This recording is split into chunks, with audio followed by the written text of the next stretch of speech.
This is the Tech Addicts podcast.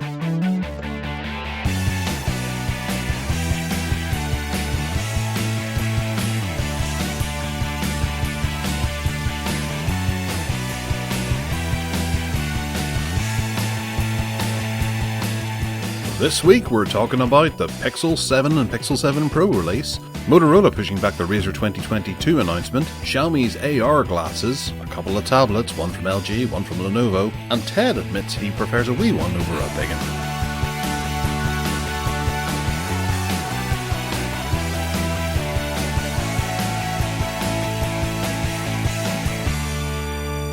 Hello and welcome to the Tech Addicts podcast. I am your host, Gareth Miles, and this is Ted Salmon. Your voice has suddenly become all theatrical and deep and meaningful.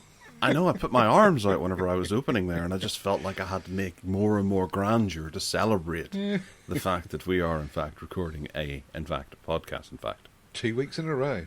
Blimey. I know. Who'd do that? Weather report from North Wales is very warm, but not outrageous. I have got a fan on, so hopefully you can't hear that, dear listener. But, well, if you can, then tough titty.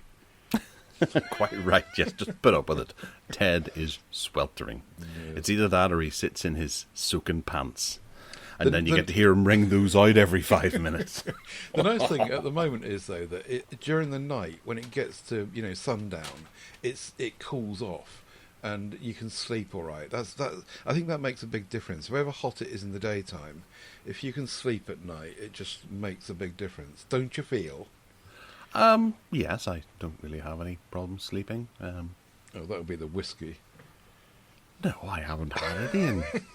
I could have had last night. I could have partaken, but I decided, no, I need to be a professional. I need to be able to introduce a podcast in the morning for Ted to talk about tech. Yes, I didn't touch a drop. In fact, I had 7 Up. 7 Up, blimey. Yes. That reminds me of a joke. No, let's not go there. Okay. You know that mouse you put onto Bargain Basement last week for, what was it, 29 quid, wasn't it? Yeah. I bought it, even though it's got micro USB charging. I still bought it because I was so enthused about going back down in size from the MX Master 3. And then I put the thing up on MeWe Classifieds, and within about 5 minutes, someone bought it. So I got 50 quid for my 70 quid Master 3, and I spent 30 of it on the Anywhere 2S.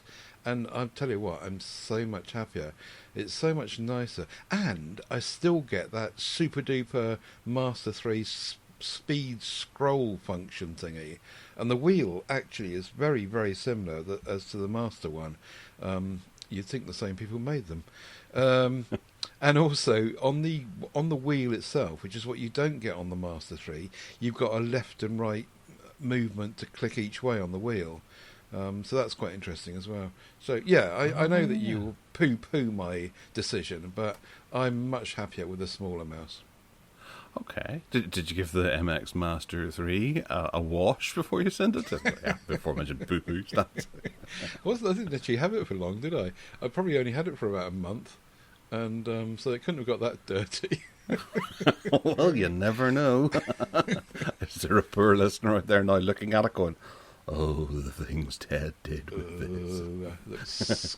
That skin debris all over the wheel. I think that's mayonnaise.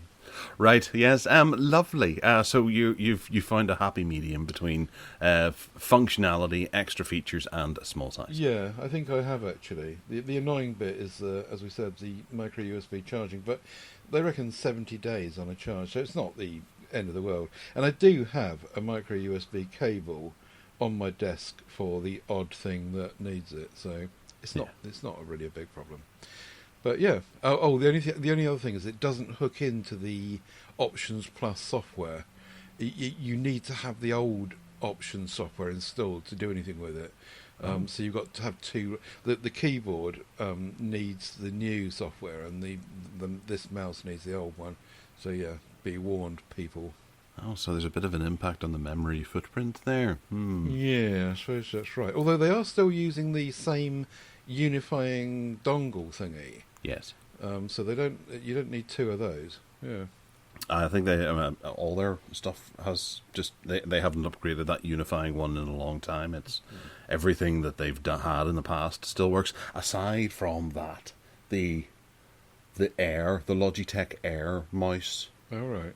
that didn't work with the dongle, which really hacked me off because I paid like 80 quid for that mouse, and the wee dongle that came with it, which is really long, doesn't work anymore, so I can't use it. But it has Wii style control method, so you can pick it up and flayed it about like a composer might do in front of an orchestra. So you can use your mouse like that, up, down, left, right, by waving your arm about. I expect Aidan Bell has one of those. He might well do.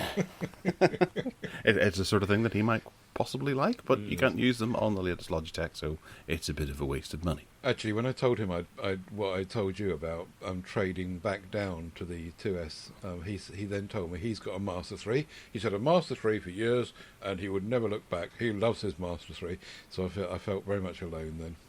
Well, that makes Aidan and I the kings of the MX Master fan club. Let us know if you're in that fan club as well, and we can all sit back and ridicule Ted together. Yeah. No, we got some feedback from Steve Litchfield. Do you want me to do this? Yeah, far away. Feedback on power stations from the last Tech Addicts show. I'm afraid you are a couple of orders of magnitude out, says Steve. As a rule, a medium power station like my Jackery 500, so 500 watt hours at 100, which is about 100,000 milliamp hours, can't really help much with home's electricity for whatever time or whatever. It'll run some tech, so a router and laptops for about an hour or two, plus tablets and phones, but that's about your lot. A massive 3,000 power station, like the one we put on the show last week, or the new Jackery 2000, can output 2 kilowatts, it's true, but only for about an hour. So we'll actually allow limited use of a kettle, one fan heater or so on, or perhaps a house's lights, fridges, freezers for about a day. So even though the giant Tesla Powerwalls can handle a typical house electricity's need for a day or so, in short, is the summary, there's no easy way to have a backup to run your house for days on end, which is what we suggested on the last show. If there was, then we'd all be doing it. What I'm doing with my Jackery is playing and soothing my eco-conscience, says Steve. But it's 2 orders of magnitude from being useful for a household in a multi-day power outage, I'm afraid. So what we reported last week was a load of crap. Well, yes, you do need a modicum of intelligence in order to be able to discuss these things, which we severely lack. But luckily we have the likes of Steve Litchfield to be able to step in and tell us exactly what we should be knowing, admittedly a week later, of course. But one thing that intrigued me there was that it can perhaps run a house's lights, fridges and freezers for a day. Which means some of the comments that we made last week were that it could be a good backup in the event of a power outage that may just last for a few hours or half a day or so, and that could allow you to be able to keep those useful things like the freezer from defrosting and destroying everything in it. So that would be the kind of thing that you would use to back up your house. Be an expensive option though, wouldn't it? It would do, but I'm trying to think, would it be something that would be worthwhile? If you were to say, I was talking to my mother yesterday because she's very upset about these bills going up and what's she going to do? She needs to be able to, she wants to get rid of the gas. She thinks the person across the street has got rid of the gas and maybe installed an oil-fired boiler, and it's like, he probably hasn't done that. I don't think he can get those anymore. Maybe he's got a heat pump or something and he's had the gas taken out. Don't know. But she was like, what's a heat pump then? And then she went on to solar panels. It's like, well, how much, if I was to cover my roof in solar panels pointing south, would that power me for the day? And it's like, well, suppose maybe if you were to absolutely cover your roof, then you could power certain things, and something like this could be charged up to be able to power the fridge and freezer overnight until the next morning whenever the sun comes back up as a as a stopgap. But then, that's a whole avenue you don't want to have to go down, especially when it comes to elderly people having to understand that. I told her just to stay on the grid for the meantime. We'll look at superpowering your house in a few years' time whenever things are a wee bit more stable and exciting, and then we'll spend your money on doing that, and hopefully do mine too. That'd be great. Christmas present. Thanks. However, if you did live in, I don't know, somewhere like Tunisia, as I think I said last week, that half a day of keeping your kettle, freezer and fridge going or whatever, maybe that would be extended if at the same time it was being trickle charged by the sun blazing down on panels still. So that might get you 2 days or 3 days because you're still charging it while you're using it. Don't know. Yeah, it does seem like an awful lot of stuff could go wrong as well, because you've got so much going on. One small flick of a switch could actually bring your whole circuit down so much, and you've got no backup then if you were to do it that way. So I think we're better off on the grid for the meantime. Yes. Long live the grid. Yes. Power to the grid. True. And you can. What was I read this while I was we were off for the summer there.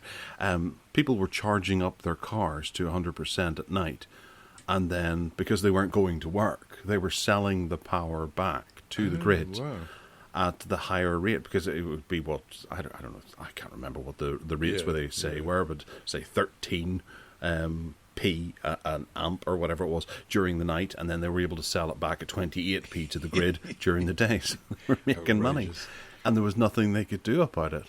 It's like, well, yeah, great. That's the kind of initiative that we really need. Costing the taxpayer. Well, actually, it's not the taxpayer, is it? It's eating into the profits, which is pushing up the need for a higher rate.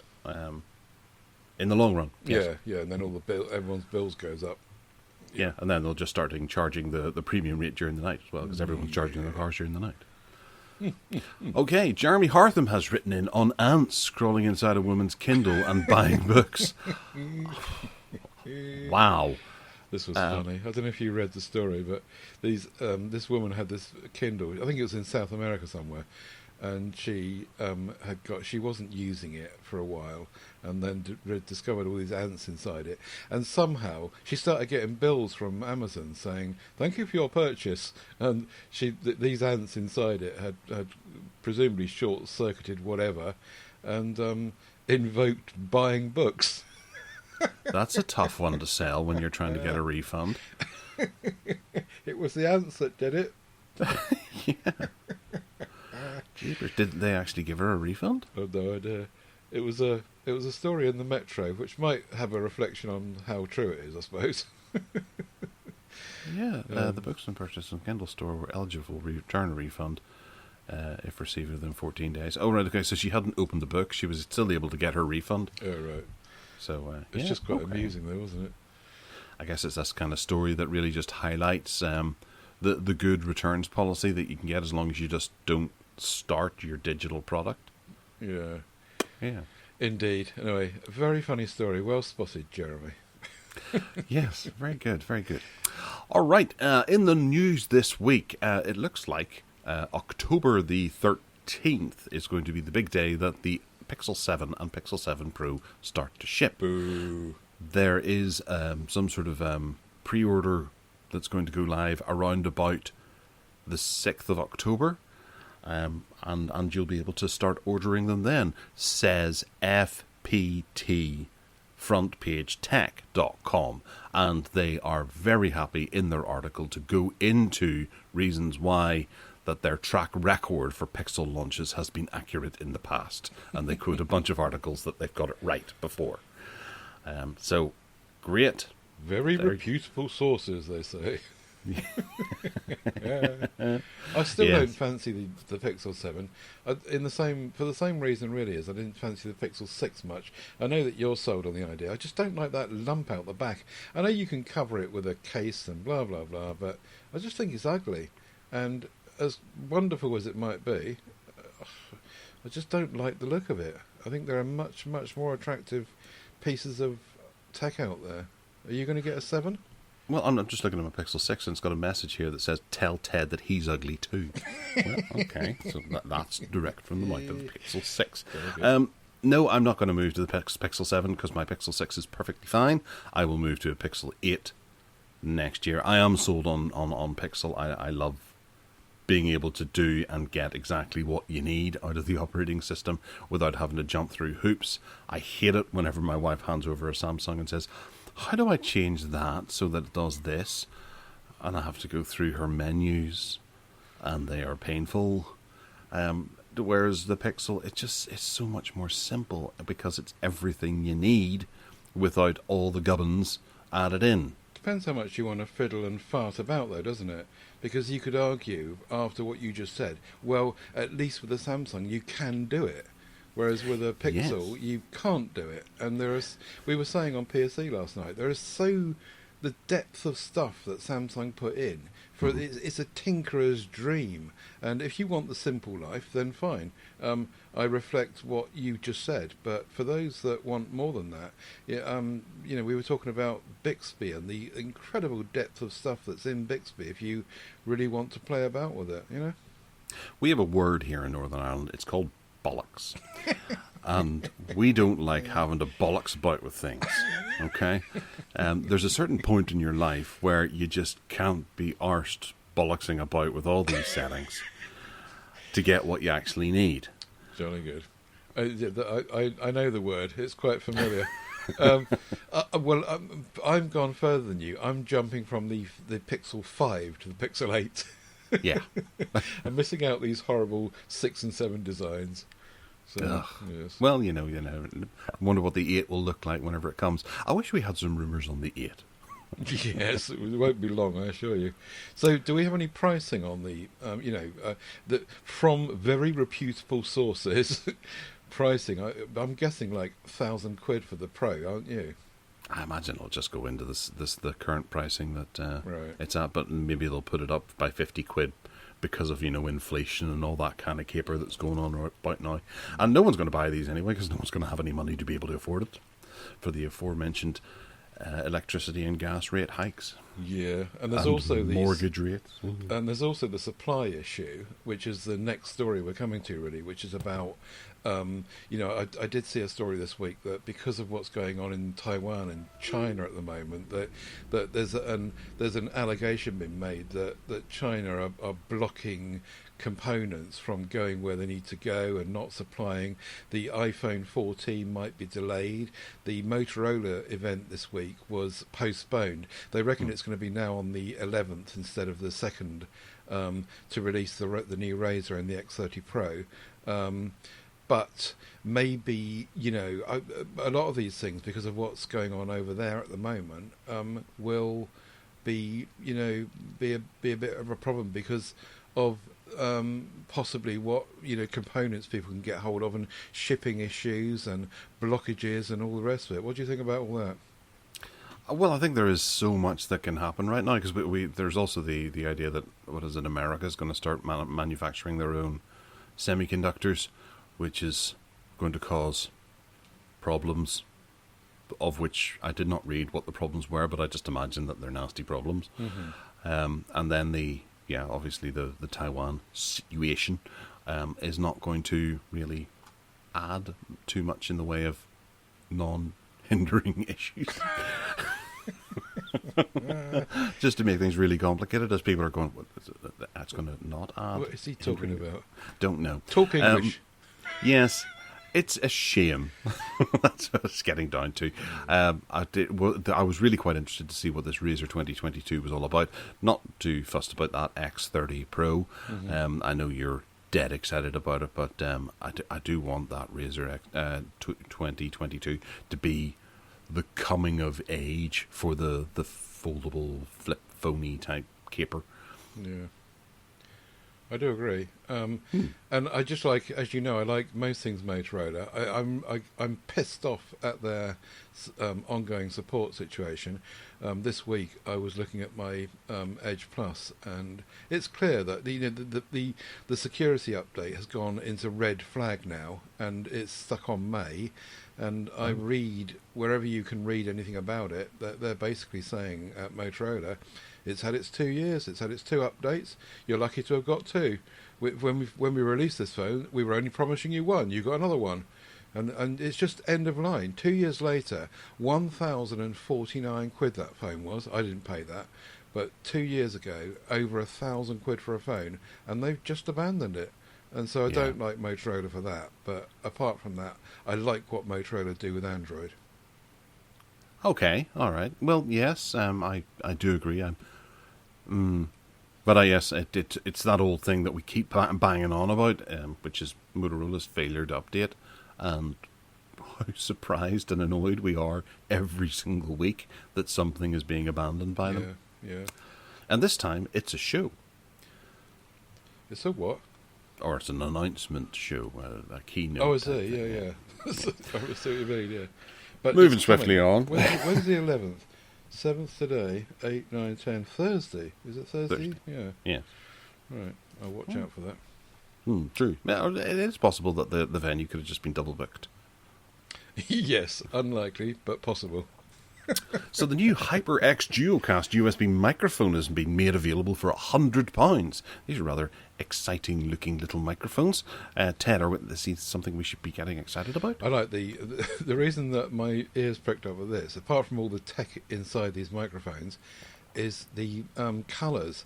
It just the two of them have got LED band. One of them's got a band round it. The other one's got a light inside it, and it like a professional recording studio. When you're on air, it turns red. I've got a sign that says "on air." I'll have a neon sign, please. But yeah, there's all sorts of lovely kind of tech going on inside of it. But that's what pricked my ears up, and they do look very attractive. And they've got high-res 24-bit recording and blah blah blah blah, and all the gubbins you'd expect from a £160 microphone. Because the big one in this lot has got its own cradle for a dampening movement and so forth, as well as all the lighting, and it's got I've lost my train of thought there now. Take over. It's got a shock mounty type That's thing what as well. Yeah, that was in there as well. Then the lighting and a remember water else. filtration system. They're supposed to be for Nuclear reactor. they're supposed 3.5mm headphone jack. These ones are supposed to be for gaming. So, but apparently they're hypering up the specs, so that actually they're quite so-called professional in their. Anyway, I like the lights. I can't help but think that this is a reaction to that rather famous gamer who forgot that he was live on air and decided to indulge himself in some self-pleasure whilst on camera with the video going, or with the microphone as well. And I wonder if it's something to do with that, because everybody knows when they're on air. Ted, I do you need an indicator right now that you are currently recording? No, it would just be fun, wouldn't it? Well, I think it would. It would be just fun. It would be like, yes, it's red. I'm on air. This confirms all the time this is running that my microphone is working and I'm recording. Anyway, yeah, you're quite right. It's just a gimmick, isn't it? But it's a nice looking gimmick. It is. I have a sign that says on air that I hang above the door, and it glows, and I can turn it on, and it goes on air, and I turn it off. And the family ignore it. Well, no, actually, it's not plugged in at the moment because it's got a European plug on it, and I took the adapter off to go and put it on something else, and never put it back on again because I don't do talk sport anymore, so I don't need it. Yeah. And our podcast just doesn't matter if we get interrupted, does it? The crap we talk about compared to that. Well, I figured that might have been one of the reasons why my wife stopped bringing me cheesecake in the middle of the show, but then we moved to a Sunday morning, so eating cheesecake at 10 o'clock in the morning is not terribly healthy. No, very attractive. Yeah, you are. That's quite right. Okay, well, moving on. There's Logitech, who we were going back to, actually, that we were talking about earlier on, have put together a little collection of items that are gender inclusive. Or, as they point out in this article from Rock Paper Shotgun, for girls. It's called the Logitech G Aurora Collection, and this is a set of keyboard, mouse, headphones, rather nice looking headphones to be honest, and a little kind of cloud-like wrist rest for you to set your delicate little wrists upon whilst you are gaming and typing and gaming. Ted, why are we talking about this? Apparently you're not supposed to use those wrist rest thingies. They're really bad for your wrist. And you're supposed to hold your when you do use your mouse or your keyboard, you're supposed to make sure your wrists are off the table. And so putting a rest in between them is actually exacerbating the potential problems. You're supposed to hover your hands over your mouse and your keyboard. I read that somewhere, so it must be true. Yes, it's like when you're playing a piano. Yes. And you hold your hands up above that. That's how you're supposed to type. That's how I used to type until someone in a place that I used to work began to take the piss out of me because it looked like I was playing the piano. I was like, you're supposed to do it like this. And they all started going, oh, look at Mozart sitting there. Yeah. What? So I ended up having to conform and place my wrists on the table, to which they started to get sore. Yeah. And I've done that ever since. The bastards. Anyway, so those. Sorry about my language this week. It's been terrible. So those wrist rest thingies are out. However, this is all the way they've got around the whole PC thing about claiming it's for girls. They try to get around it anyway. Is by saying that it's been crafted by a mostly female design and engineering team, and so they must know what women want. And it's quite dinky. I'll tell you what I do like about it. How many people are in this team? Mostly. Does it take like 7 people to design this? Or is it 2 and one of them happens to be a girl? I'll tell you what I do like about this. 2 things actually. Is this is going back to LED lighting, but the mouse has got a light in it. I'm sure it'll kill the battery in no time, but it's got a light round the back. That looks really nice. Does it tell you when you're on air? And Jesus, what a gimmick. And it also looks a bit like a tortoise. You see the way that the buttons are lifted away from the body and the back. It looks like a tortoise shell, and that's quite cute. As you say, the headphones look really nifty, although they're probably crap, aren't they? The keyboard, I like the look of the keyboard. When I was dabbling about with those, where is that thing gone? Here it is. I was dabbling about with those mechanical keyboards and concluding that the one I've got here is a bit crap. What I was after was one like that. Like I remember the keys on my Mac. When I had an iMac, I had an Apple keyboard, and they were just like that. The keys were shaped like that, and that reminds me of what I liked about mechanical keyboards, and not all the fancy way they've gone now. And that one looks like it's gone back to that. So you can like pronounced buttons. Yeah. But like they had back on the Amstrad CPC 464, Exactly. the original edition, not the remount. Yeah, and the IBM stuff, way back. Original good quality stuff.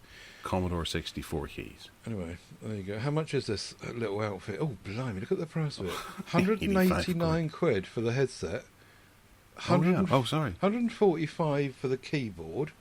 170 quid for the... Oh no, there's 2 keyboards, one smaller than the other, and 85 quid for the mouse, I suppose. Yeah, they're not cheap, are they? Logitech No. all the ladies in their team have obviously been paid very well. That you could get MX keys, both the keyboard and the mouse, for less than that actually. If you add those 2 together, that's £130 for the collection, whereas this is going to be 85 plus. Oh wait, sell the cheapest of the bunch sells at £85 for the headset, reaching 189. I don't understand their pricing there. They're talking crap, aren't they? Yeah. No wonder we're confused confusing our listeners, because these people are confusing us. Yeah. Anyway, it's a proper mechanical keyboard, and you can get new caps for it. And is it clicky clacky? I don't think so. No. I can't find that information quickly, and as usual, I haven't researched it properly. Well, I would say that across the top you have some extra function buttons where you can. It looks like you can rotate the screen. Maybe you can hit it. There's a joystick for gaming mode. There's a brightness button to turn on the backlight, and then there's some media controls. Yeah. But it also has a scroll wheel. Yeah. which I haven't seen on a keyboard since, I don't know, 2004. Oh yeah, I thought we spoke about that quite recently because you can use it for scrolling up and down web pages and stuff. Yeah, you can use that on the mouse as well, where your hand's probably going to be. Yes, indeed. Options, options, options. Yeah, I'm surprised they didn't put one on the set of headphones just in case you happen to need to scroll whilst you're adjusting your volume. Or in the sink in your kitchen, because you might be out there as well. Very true, yeah. No, I don't like these, Ted. I don't think I might not be putting that across very well, but I think these are a bit of a rip-off. Fair enough. Oh, wait, hang on a second. You get new keycaps as well for £35. Yeah. It's all a bit of it's a bit like this one that I was just playing with. It's all a bit of a con, and Logitech are obviously, just trying different things and trying to sell stuff. Yes, ridiculous Absolutely prices. ludicrous. Totally.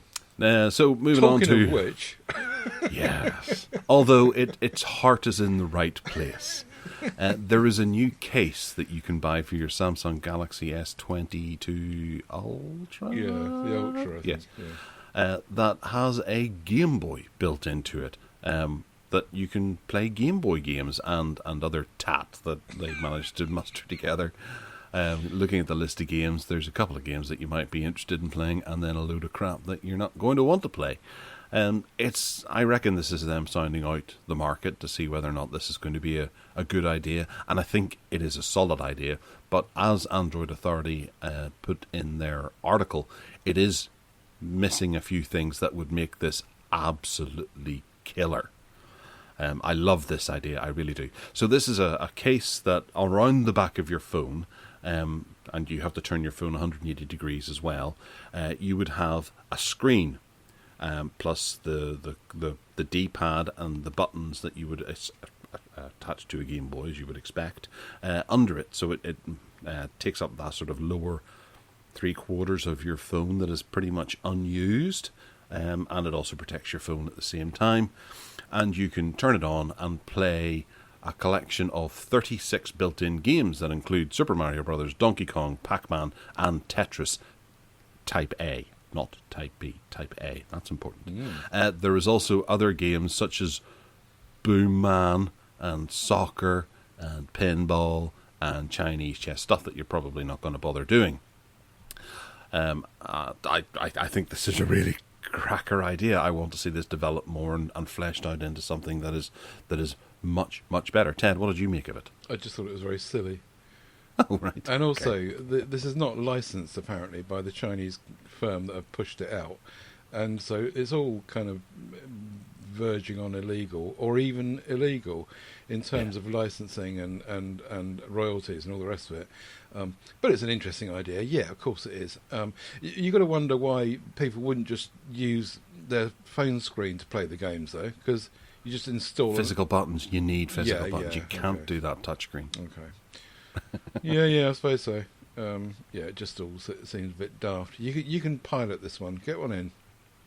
You've got to buy the phone first, though. Well, the Android Authority point out that it is missing a few features that would have made it killer. For example, leveraging reverse wireless charging would be fantastic.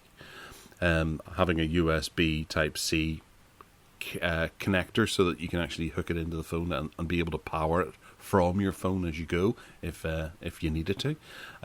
Putting in a micro SD card slot so that you can get rid of the crap games that they've put on and put on some really good ones. That would have been awesome as well. I wondered about 3.5mm headphone jack as well, because some of those phones that this fits doesn't have one. So you'll be forced to use the crappy speaker that's probably built into this instead, which might be somewhat similar to the level of technology that was in the original Game Boy, because the speaker on that wasn't great and just had to do beeps and blaps and things like that. But I imagine this is still going to sound inferior. Being able to pep that up a bit and have a stereo bleep and blap would be quite nice too. But I really see potential in this. I think it's a really cool idea, and it doesn't seem to be too fat. It's a nice kind of thinness, and it adds more value to the idea of having a case on your phone. Okay. Although you do need a case to be able to protect this on the back of your phone, because if you drop your phone and this gets destroyed, then you'll be a bit annoyed. What's the other phone? In 3/4 of the way down, nearly at the bottom actually, there's a second phone, isn't there? It's not just the S22 Ultra. There must be another one as well. But I think it's the S22, isn't it? Oh, is it? It doesn't mention what it is, but there are definitely 2 different models there. Yeah. So perhaps it's not just one model. But yeah, the other thing is about how good the screen is. I know that the original Game Boy screen was crap anyway, but even so, you'd expect this to be kind of... And also, why is there a great big black bezel on the right-hand side? And it's not in keeping with the bezels on the top left and bottom. That's a bit odd, isn't it? Say that again? If you look at the bezels around the screen, yeah. on the right-hand side, it's fatter, and it just looks odd. It does. Anyway, this is if this is really rolling out anywhere, then it's going to be first generation. And if it takes off, if people want it, then presumably someone will make it better. You can buy it today. Can you? For £30 and 64p for iPhone or Samsung. And if you have a Samsung, you can purchase it for the S22 Ultra, the S22 Plus, S22, S21 Ultra. Oh, right. Flip. Oh, right. It goes all the way back to Note 10. Wow. And the S10. So you could have one for your S10 Plus. Where, have you got to import it from China? The prices are in dollars converted to pounds. Right. If you have an iPhone, you can get it for 13 Max Pro Mini 13, 12 Max Pro Mini 12, SE 11 Max Pro 11, XS, XR, X/XS 7 Plus 7. So they cover a Right. rather large range. Okay. What jolly fun then, eh? I'll wait for the second one whenever they Yes. have added those things that people really want. 'Cause it does have micro USB charging, which is a bit of a shame. But reverse wireless charging, please, folks, if you're listening. I like your product. Ted poo-poos it, but then he poo-poos everything. Next up, Xiaomi, poo-poo this. You're the gamer. You're the gamer. So you're the authority. But you're on the this one who likes Mario. That's true, yeah. So, coming from Xiaomi, we have the Media glasses camera thing. We're staying with silly, aren't we? Is that, yeah, well, I probably butchered that. Maybe it's pronounced differently in the Chinese dialect, but M-I-J-I-J. Or no, M-I-J-I-A. That's it. No, I didn't mean your pronunciation. I meant the glasses. Oh, right, okay. Well, yeah, these look like a proper professional set of glasses that someone would use whenever they're examining the underside of a plane or something like that. Do tell us a bit more about it. It's augmented reality, isn't it? That's it, really. They're pushing these things out really cheap, but they look like something that your dentist would use, or someone, as you say, repairing an aircraft would use, not something you would wear down the pub. However, the specs look as though they're kind of half decent. The specs, okay. Specs. There's a Snapdragon 8 based chipset inside, apparently. They don't exactly say which it is, and a 5x optical zoom. But the point is, though, that this it's a great big lump of a thing. You know, it's like something industrial or commercial, not something for everyday people. There's 32 gigs of storage and 3 gigs of RAM and OLED. What's the OLED display bit? Must be. It's the wee chip that sits in at the side, and it shows you the augmented reality. It's on the right-hand side. It's a bit like Google Glass originally. 3,000 nits of brightness. Wow. Yeah. Good grief. 50 megapixel camera. 5 times OIS. You know, it's not badly specced out for what it is, and it's really cheap. But it's just there's no style for anyone seriously going to be taking this as something for ordinary punters. It just looks like it's something industrial, doesn't it? Well, I'm having a quick look at some of the comments. Someone has rightfully said, and I would agree with this, that the China and Asian population alone would cover the sales target that Xiaomi have identified for this. Western buyers would be welcome, but they're not necessary for this rolling out.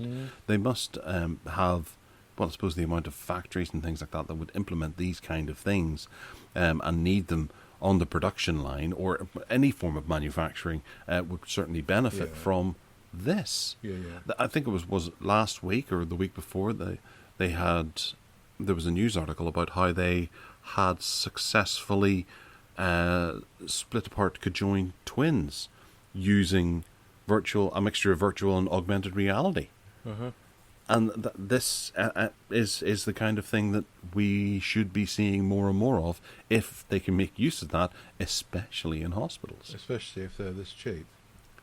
Oh, yeah, absolutely. The NHS might be able to afford a few.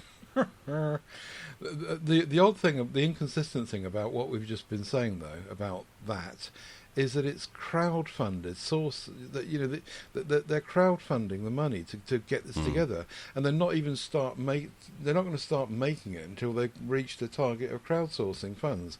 And you can't imagine your local hospital administrator dipping in and backing a Kickstarter project, can you? Say, oh yeah, my surgeons can use that next year if I back this.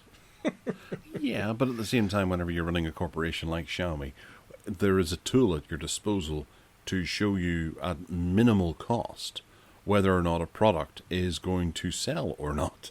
So why not stick everything out through that tool to see whether or not your production costs can be met by the people who would buy it? How many times have you seen someone put something stupid out on, you were talking about, was it Betterware or something like that on one of the previous podcasts? I think it was Whatever Works, actually, you mentioned it. And you have a look through that catalogue and you're like, oh, that's a good idea, surrounded by 20 stupid ideas. So those people have actually gone to manufacture all those stupid ideas, build them and get them into a warehouse, whereas Xiaomi are able to go, nope, there's a website that'll tell us whether something's good or not. And if it fails to meet its target, then we just don't bother. I do get that, except that this is not something for your average punter that is going to be backing something like that. This is not a Game Boy case for your phone. This looks like it's designed for industry, and you think that they would fund it in a different way. Anyway, who am I? I don't know. Xiaomi must know what they're doing. It'll come along for industry first, and then the next incarnation, version 2 of it, will be for consumers and voyeurs who want to go out there and get shots of things that they shouldn't be getting shots of discreetly. That's what the sales market will be. Fair enough. You have spoken. Yes. Sounds a bit dodgy, I suppose. Okay, the OnePlus 10. I had to laugh at this one a wee bit this morning. The OnePlus 10 is going to feature super fast 150-watt charging in the US. So of a... What was the specifications I read? It was particularly impressive. The 220-volt high-powered sockets will allow you to charge your phone at the full 150 watts in 19 minutes. However, in the United States of America, they only have 110 to 120 volts, which means they won't be able to use the 150 watts that's included here, only 125. So they will have to put up with charging from 0 to 100% in 20 minutes.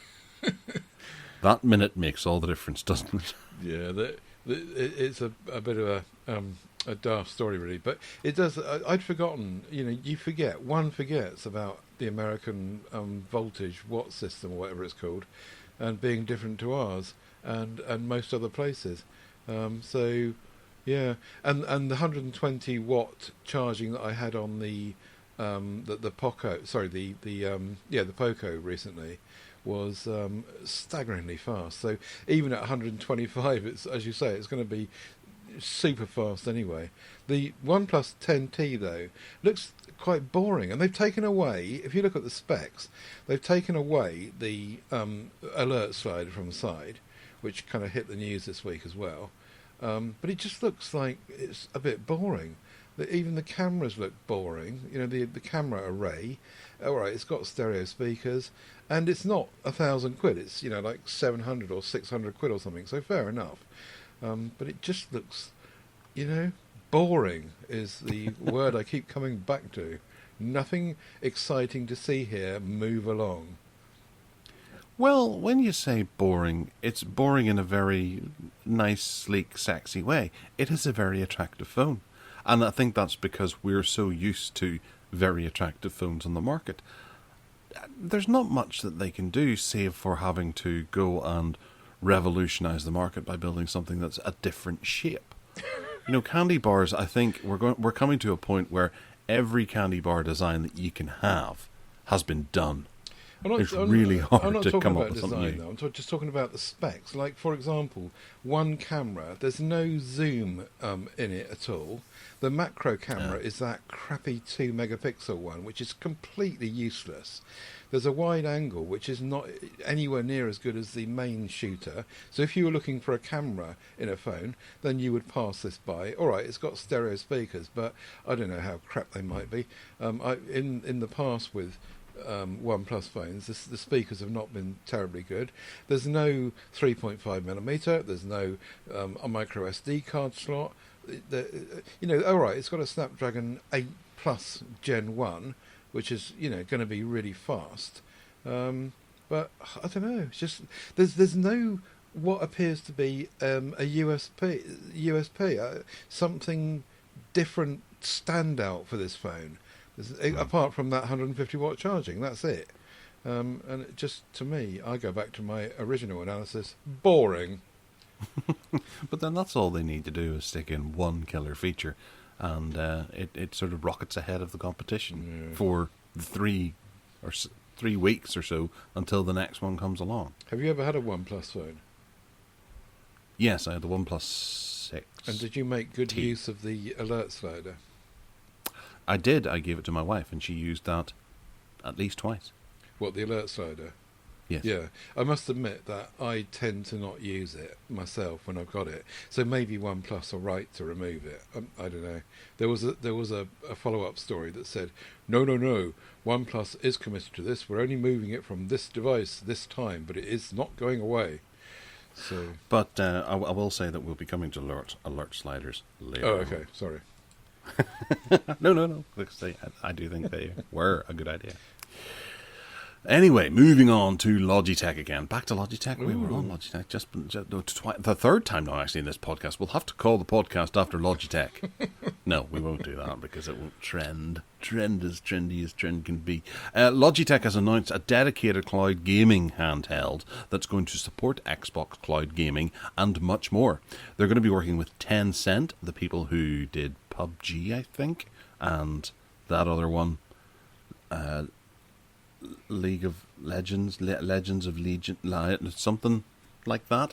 And they're going to be putting together a new handheld. It looks like handheld gaming is really sort of livening up again, with Android tablets and things like that sort of failing to really capture the market. The Switch is just the be all and end all of handheld gaming.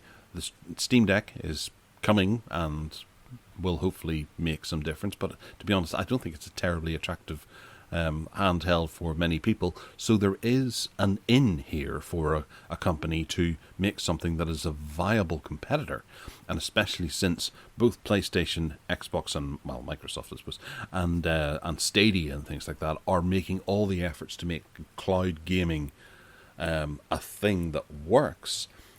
A company doesn't actually have to worry about the ins and outs of setting up a whole new system.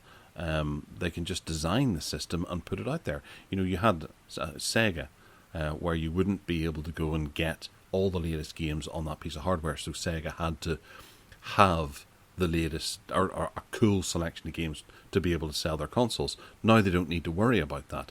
They can just make it compatible with the big cloud gaming platforms that are out there, and hardware should sell, theoretically.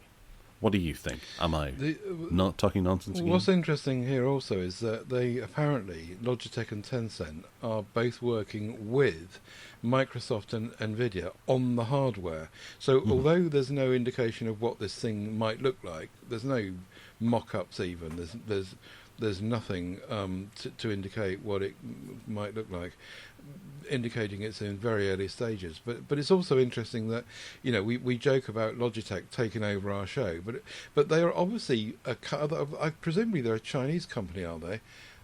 They just seem to be putting a finger in pies all over the place, starting off from kind of gaming stuff in terms of you know, not even gaming stuff, ordinary keyboards and mices and peripherals and accessories for computing, and then suddenly they're making a handheld or going into partnership with it.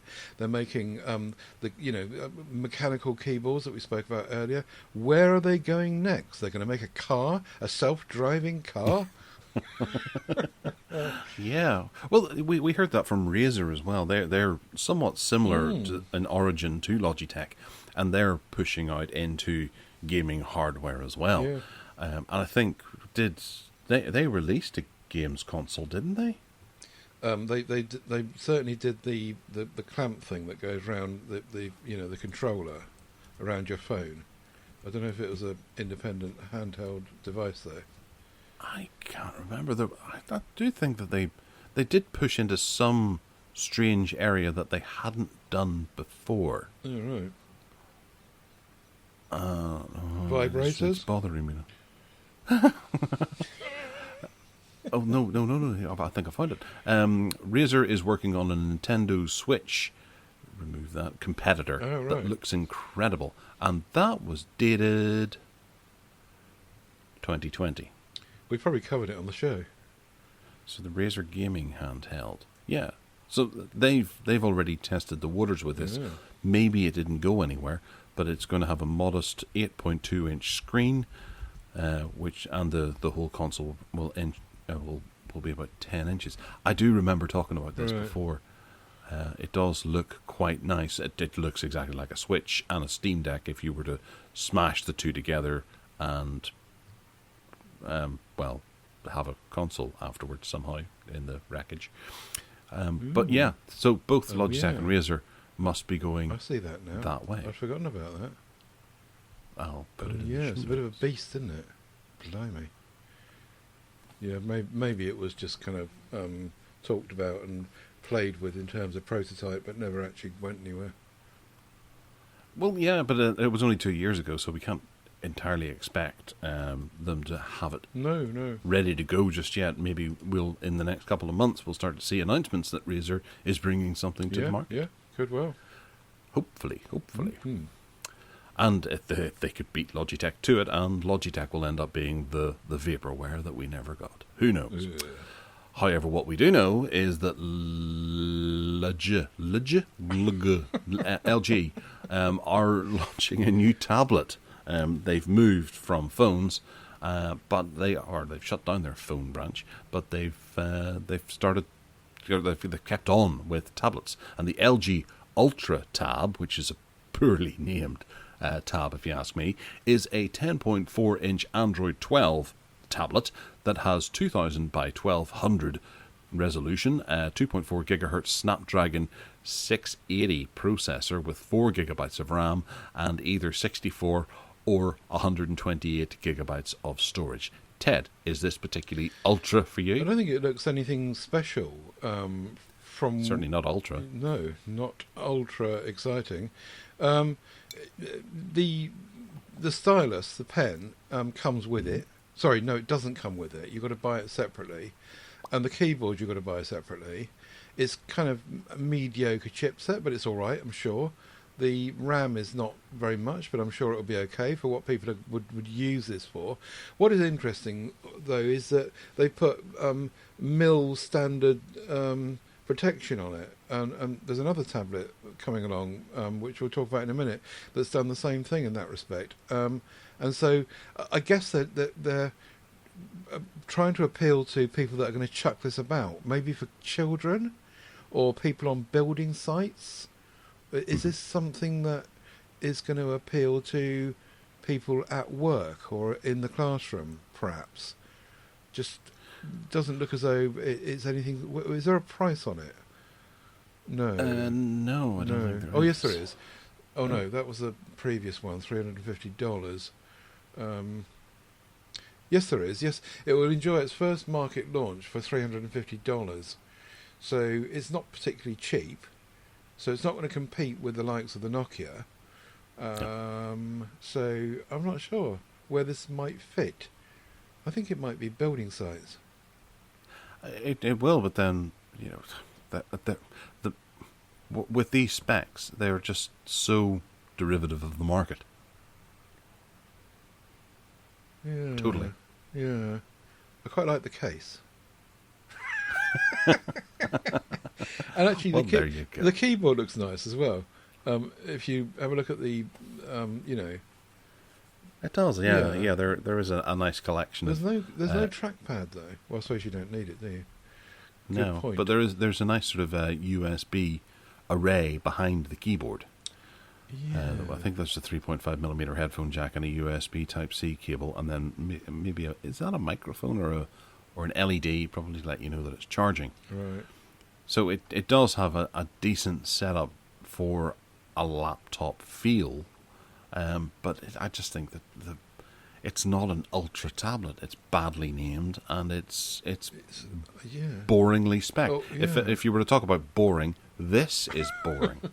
Show me another tablet on the market that doesn't have these specs. However, I would trust LG much, much more than I would Lenovo Roller for keeping it up to date and actually looking after their customers, because I think they will, as has been proved by what they did with phones and mobile. Well, I suppose. It was originally called the LG Jetta. Yeah. Yeah. I saw that too. And it's been benchmarked as well and is boring. We must be reading the same article, I reckon. I think so. So, moving on to Lenovo Rover, Uh-huh. as you were talking about earlier, the Legion Y700 Ultimate Edition. Ultimate Edition. Why? This is just painful, these names. This is an 8-inch Android tablet with colour-changing glass on the back. Whoa. Oh, I thought you were going yay for the colour-changing glass. Whoopee. Nothing better than that. This has a Snapdragon 870 inside of it, so it's a wee bit nicer. It's got 120 hertz of LC panel goodness. There are 8 gigabytes of RAM and 128 gigabytes of storage, and this looks a lot more impressive than the other one. There's the 256 gigabyte of storage version as well, but the whole idea that the tablet does flash in that RGB kind of way that you would expect from some of those cool gaming machines that you see online, that's obviously going to make these a wee bit more exciting for the average person. However, for the 256 gigabyte version, it costs $548 roughly, or thereabouts. So that'll translate to about £475, maybe £500. Would you pay that for this with those specs and the fact that it kind of glows? The back, I'm not sure if it's RGB, is it? Or it just changes colour with, I don't know, lighting conditions or heat or whatever it is. I'm not sure about that. What I do like about it, though, is the 8-inch size. I think that the more popular Android tablets get again, the more 12L is pushed out by Google and rolling that into Android 13, I think that the tablet market is going to take off. And what we saw with the Nexus 7, for example, back in those days, we'll see a greater range of Android tablets across the sizes from 14 inches at Samsung's end right down to 7 inches at the super phone size end, and I think that's good. That's going to be really good for consumers. I was quoting the example of my mum on the last show, and she really, really wanted a 7-inch tablet, but just couldn't get one. Well, at least not a reliable one, and not one that wasn't a Lenovo Roller. That's the other thing not to trust here, is that Lenovo, who knows if they're not just going to abandon it as soon as it's released. Yep. What they need to do with Android, what Google need to do with Android, is somehow force people, manufacturers, to do what they're doing with Chromebooks. And that is to say, someone like Google needs to control the outflow of of the updates and stuff, with Chromebooks getting like 9 years of updates. That's fantastic. If they could do something the same with Android, then we'd be away, I think. Yeah, because you're paying twice the price for an Android tablet than you are for a Chromebook. Yeah. If you want anything in a decent spec range. I rest your case. Exactly. Otherwise, I did find a spec sheet here that has a few extra specs for those who are interested. There's a 6,550 milliamp hour battery, which is probably a wee bit larger than normal because of the backlighting apparatus that's included there. And it's got 45 watt charging. Doesn't say whether that's Qi charging or anything, but I don't imagine. I don't think tablets generally have Qi charging. There are stereo speakers, JBL stereo speakers, right, but there are only 2 of them. Mm-hmm. But it has a 3.5mm headphone jack and a micro SD card slot. So where Android tablets were, when I was trying to find one to replace my S7 Plus, I was looking for something with a micro SD card slot, with some sort of nice hertz refresh rate. This one has 120 hertz refresh rate plus that micro SD card and a 3.5mm headphone jack. The only thing that I would think is a drawback on this one is the fact that it runs ZUI 13. Yeah, and it's Lenovo Roller, so don't expect any updates. Don't expect ZUI 14 whenever it comes along in a few weeks. The glass cover changes colour during tablet operation. That's all it says here. Does it say anything more about that in where you're looking? No. No, okay. It doesn't actually even say that. Changes colour thanks to electrochromic technology. Fancy. Yes. Anyway, I think we've just made that term up. I thought that was the one I was going to talk about, which appeared to have mil spec for the classroom. Oh no, it's later. It's all right. Ignore me. Carry on. It's kind of hard to ignore you because you're the co-host. Silly boy. Okay, yes. Moving into Flap Your Chat about an app, where we have, oh grief, another TikTok story. Ted, stop putting TikTok in the show notes. I know you're addicted, but it's not really TikTok. It's about this story is about the fact that in this piece of research, everyone in the whole world, pretty much, at least spends 4 hours inside mobile apps. So everyone that exists on the planet is sits staring at their phone for at least 4 hours a day. The side issue here is that TikTok tops the usage, so that that's really not what this is about. And lots of countries are more than 4 hours. So, there are a list of countries there, US, Indonesia, Singapore, Brazil, Mexico, blah, blah, blah, including the UK, which are more than 4 hours a day. But even the least, during this piece of research done by Data AI, indicates at least everyone's on 4 hours a day. Even people in undiscovered tribes in Outer Mongolia are using their phones for at least 4 hours a day. Which is impressive because they don't have service. Exactly. Wow. So, well, I wonder, I was thinking about this a wee while ago, and I was noticing I was having a wee bit more of a trend toward, a long while ago, people were moving from using Chrome or using your browser website to moving to the app. And then you would use the app for a while, but now I'm moving back over to the browser to view things. Yeah. Say, for example, IMDb. Mm-hmm. If you use the app, you have quite a heavy amount of advertising, and if you utilize looking at it through the ad browser or through the browser, you can use ad blockers and things like that to be able to get rid of most of the advertising. Mm-hmm. But you can't do anything about the advertising in the apps. No. I run a Pi-hole as well, and as Ian Barton will probably jump up and say, this is a thing that we can't do anything about at the moment, is getting rid of advertising in apps is really difficult because they all use various different methods to circumvent your protection schemes.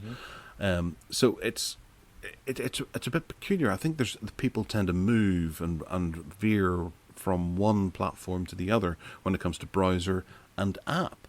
And I'm wondering, the more advertising we start to see in apps, will people start wandering back to the browser because they do have a better experience of using eBay through the browser than they do through the eBay app, because the app is littered with ads. As long as people like IMDb continue to support the mobile versions of their websites and not just reserve that for desktop class browsers, that's the only problem, because it does need separate kind of development, doesn't it?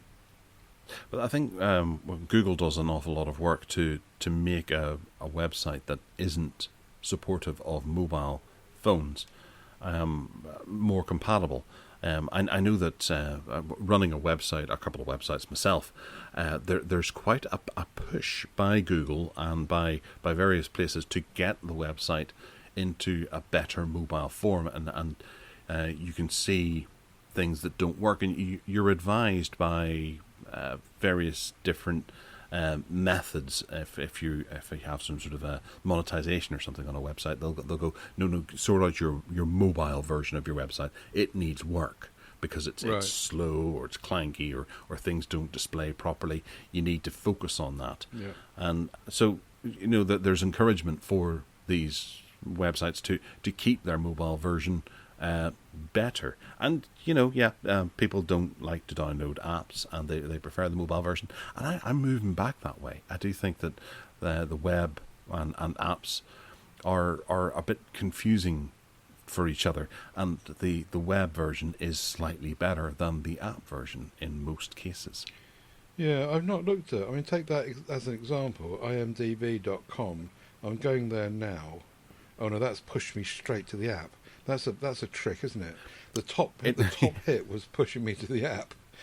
It is, but it only does it whenever you want it to push you to the app. If you're signed in on the app and you want to add something to your watch list, and you click on a link to go from maybe a trailer or a website or something to the IMDb listing for it, it'll take you to the browser and show it to you in the browser, because you're not logged in the browser, and you won't be able to just sort of go, no, I want you to take me to the app for that one, but for some reason it just won't work.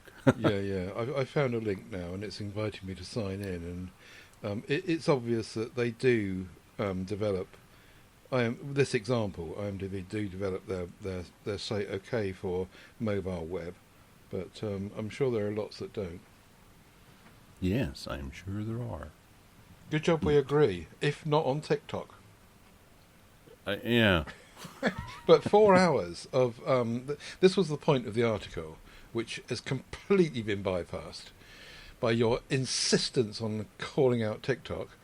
4 hours. Do you reckon that you spend... all right, include what you just said about using web-based services as well. Do you look at your phone inside apps 4 hours a day? Have you ever assessed that?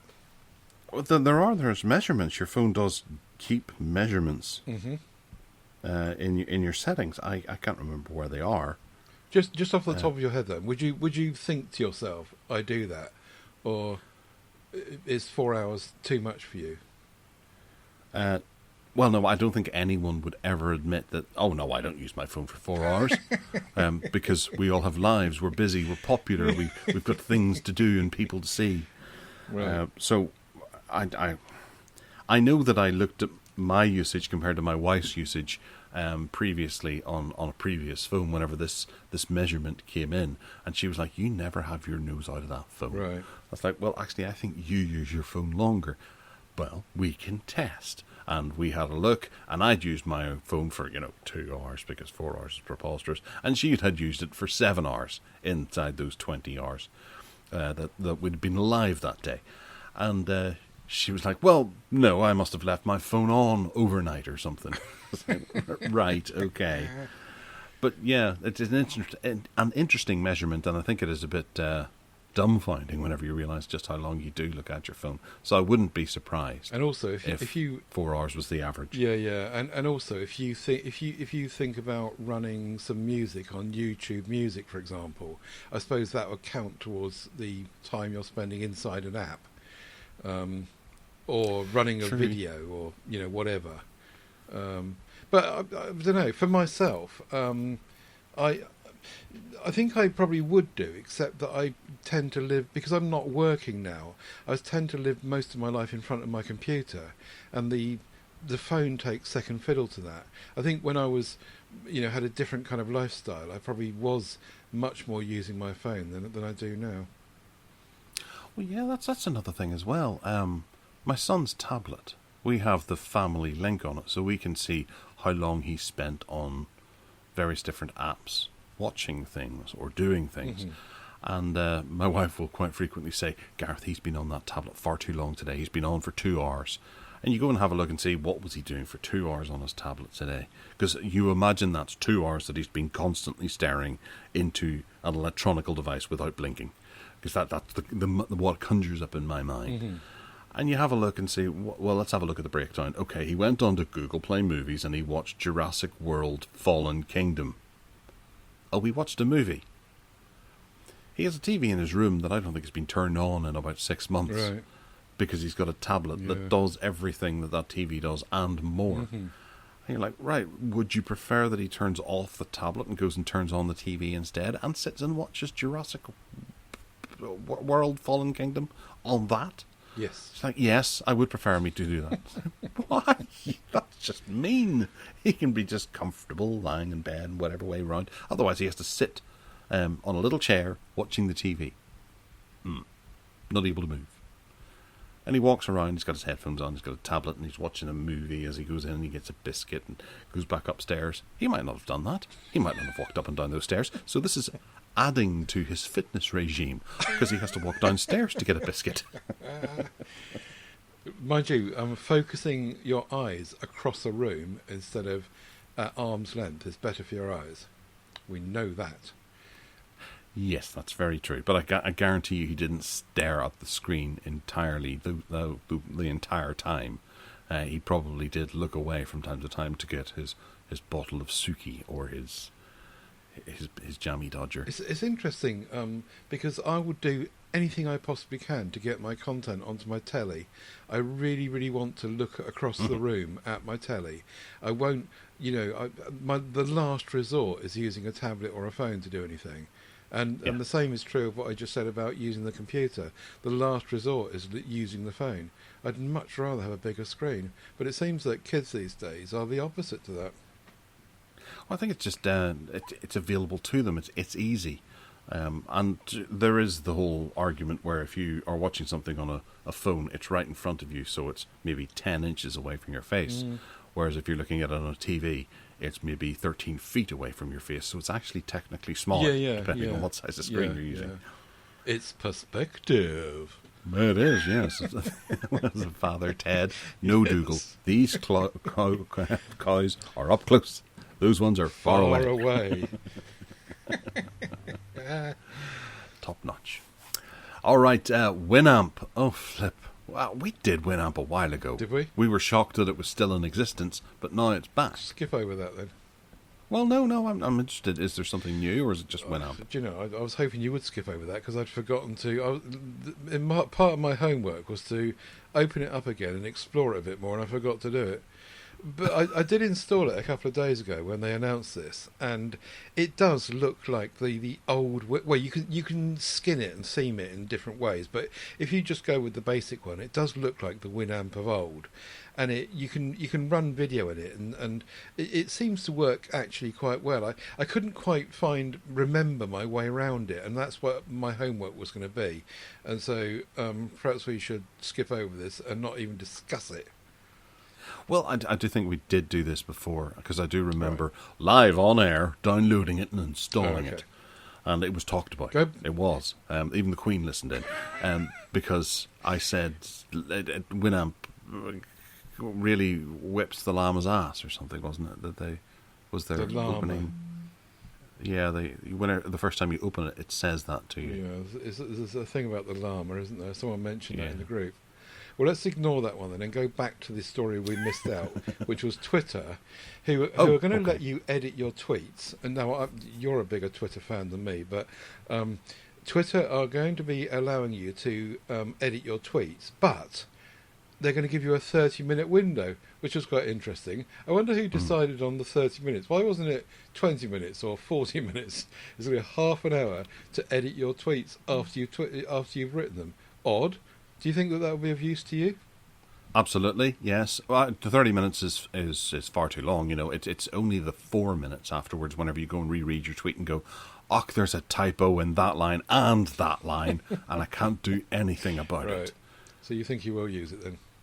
Yes, because I can never remember to read over what I've just written when I hit send instead of enter, or enter instead of send, or something like that. I don't know. Yeah. I'm just an idiot, and that's Right, okay then. provable. Fair enough. But a 30-minute window, yes, that's absolutely terrific. The edit button is planned to go behind the Twitter Blue subscription, which is, I think you have to pay $5 a month to be able to get Twitter Blue. I think you can get it now, but it might not be available in the UK. Okay. Yeah. Not that anyone really wants to have to pay to use Twitter. No, and I think that might be a bad move to hide it behind that. And if you pay for Twitter Blue, I don't think it gets rid of the ads either, or the promoted content. I think you still see those. Absolutely shocking. It is. I'm going to write to my MP. I don't think your MP will understand what you're talking about. Okay, so YouTube is to roll out an experimental pinch to zoom feature for premium users. Ted, this sounds familiar. We were talking about this off air before we recorded and testing it out because I thought that the story said that the pinch to zoom was going to work in YouTube for premium subscribers only until the 1st of September, when they're going to turn it off again, only in portrait mode. And you and I were testing this before the show, and it was the opposite. It only worked in landscape mode. Try and do it in portrait mode and it just doesn't work. Turn it around into landscape and it does work. Now, this will be, obviously, only premium users can test this out. But then you pointed out something about the fact that Samsung have been doing this for years anyway, didn't you?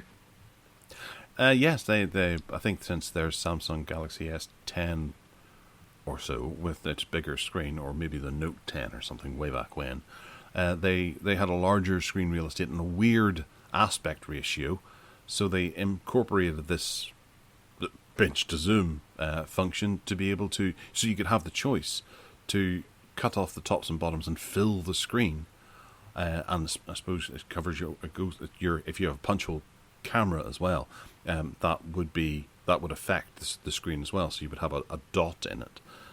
But yeah, you were able to do this on Samsungs for years. I remember doing this when I had my S10 Plus. This is different to fill the screen, though. Fill the screen is a different, that's a bunch of settings that are available in most, like VLC or whatever. This is actually getting someone's face on a rolling video and zooming in on the face.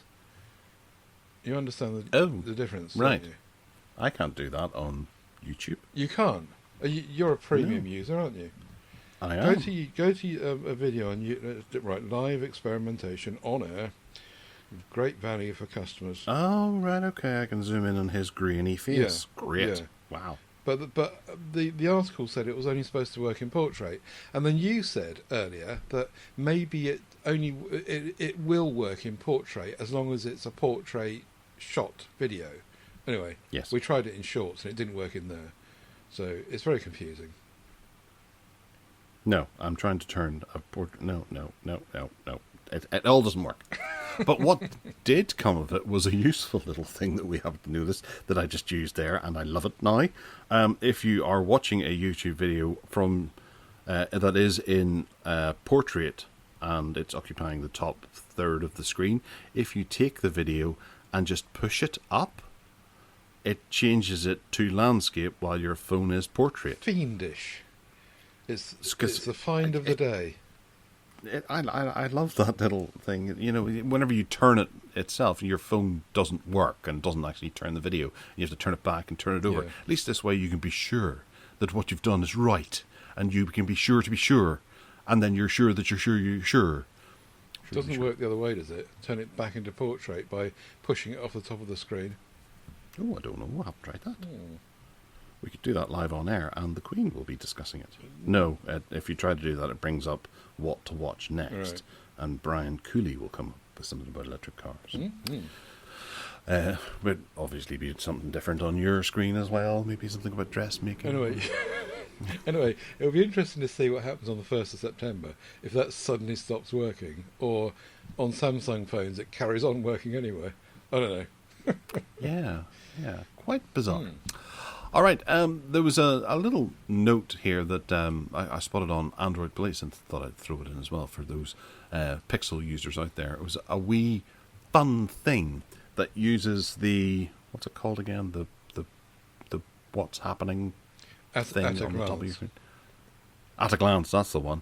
If you cover over your front-facing camera so that it thinks that it's nighttime, at a glance, which is not working on mine now. Okay. At a glance will bring up a shortcut to the flashlight. Mm-hmm. That it'll give you a flashlight reminder feature, and you can tap it and it'll turn on the flashlight. Yeah. Which is a really unique little odd idea. I think some people will probably go, I don't need that. I've got to dedicate a button to that or something like that, or I've got it in my notification sheet, and they'll prefer to do that. But it's just one little additional thing that Google has just thrown in there to help. I've seen it working the other way around. So if you've got your torch on, at a glance will tell you it's on. So because if your phone's laid down on the table, you might not know it's on, and you can. It gives you an off button underneath at a glance, whatever's on there. But I didn't know what you just said about it the other way around. But you do realise that on the Pixels you can also assign the double tap on the back of the phone for the torch, which that's what I've assigned mine to on my Pixel 5. You can double tap the back of the phone, and that shortcut is assigned to turn the torch on. So yeah, lots of different ways of doing things. Yes, I did that for the camera. Now I think about it, but I haven't used it since I set it up until you went and mentioned it now. But then, but like you have this all set up, don't you? Yes. Aye. Okay, Chromebook news. What's new in the world of Chromebooks and stuff? Right.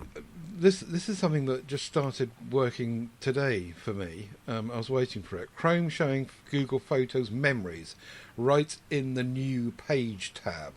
So on an instance of Chrome, if you click on the home button, or even if you don't click on the home button, you can have this thing like almost like a Google feed thingy on your phone to the left. Or on the Chromebooks, they introduced this a while ago, where you see some snapshots from your memories from your photographs. Then if you click on the three buttons on the top right-hand corner, you can customize the cards. And it looks like, to me, they're going to be bringing different options into that. You can change the background. I changed my background to the same one as I've got on my phone, which is quite nifty. Ooh, hello. It's a 414. Shortcuts to various sites and stuff. That's not working at the moment for me, but that's obviously coming. And then you can add these kind of cards and stuff and colours and themes and blah, blah, blah, blah. And that's coming to the homepage. Doubled up with the next item, which is the new Google.com page, so possibly not google.co.uk, is adding weather, news and other cards and stuff to to the front page as well, which is subtly different. The one that I previously mentioned is just about your memories from your photographs, and possibly more coming, or maybe they're hooked up together and those two things are going to be the same, and adding weather and news and whatever, and it feels like Google are going to be putting what we have on our phones, left feed thingy on Pixels and other mobile phones, Android phones, onto your desktop, which is quite interesting. Yeah. Can you see any of that? No, I can't. But I'm kind of in a quest. I'm debating whether or not to change my Chrome background to do I do it to Randy Brooks or do it to Britt Ackland. I don't know. Oh dear. Anna de Armas. No, I prefer the classic ladies. And the other thing was actually more of a bit of hardware, and this is the one I was referring to earlier, because ASUS are knocking out this Chromebook CX1, which is called CX1400 in Europe and the UK, I think. When I clicked through to try and buy it, It was not the CX1 at all. It was the CX1400. Anyway, the point is that this was the mil-spec device I was talking about. They're knocking these out at 150 quid each, a 14-inch Chromebook, which looks like it's really well made, supported by the mil-spec specifications that they've applied to it. It's got a 180-degree hinge, which means you can use it flat on a desk, or you can't kind of put it, back on itself in tent mode or anything. But anyway, that's halfway there. And for 150 quid, this is just stunning. They're obviously aiming this at the education market, and I think they'll do really well. ASUS must have done their homework on this, I suppose, and reckon that they can knock these out for 150 quid. It's just stunning. Even though the specs are not, what we talk about normally on this show with i7 chipsets and all the rest of it, but it just looks like a stunning, compelling thing. And it's not even got the horrible, old, crappy resolution screen on it. This has actually got a full HD screen on it. Amazing. 12-hour battery as well. So, yeah, probably should have been in the hardware section, but it leapt down at me in terms of Chromebooks used in schools. What do you think of that? I like that a lot. It has front-firing speakers, though, which is strange. Oh, yeah. I don't know if I like that. They do, yeah. They go into your belly, don't they? Wow. Where would you prefer them to be? I suppose you need it on one of the sides, because this is a 360 or 2-in-1 or whatever you want to call it. So the speakers need to be in the right place. The best place for whenever for you them put would it be into facing presentation you, mode. somehow facing you. So if you're looking at the screen, ideally they should be forward facing each side of the screen. Sod the bezels. Mind you, there's a bezel or the bottom, at the bottom of the under screen. the Yeah, there's a big enough bezel down there, isn't there? They could put them there. But then would they be too thick? Yeah, Would that add yeah, that's the a bit trouble, more isn't it? Yeah. chunkiness to the screen? That's the trouble. But yeah, I mean, 150 quid, full HD screen, 12-hour battery. This is just amazing. Yeah, that's really nice. And we can't buy it. Not yet, but it's coming. And apparently it's coming to mainstream retailers in the UK, like Argos and John Lewis and Amazon, everywhere. And it will be the CX1400 in the UK, as I say, not the CX1. Oh, it's just going to be labelled as that, but it's the same device? Same device, yeah. It's just got a different name. Because there's a CX1500. I don't know. Well. Yeah, I don't know about that one. But this one's the 1400. Okay. Pay attention at the back.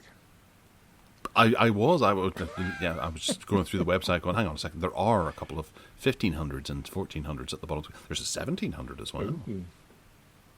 which is the CX1, CX1700. Oh, right.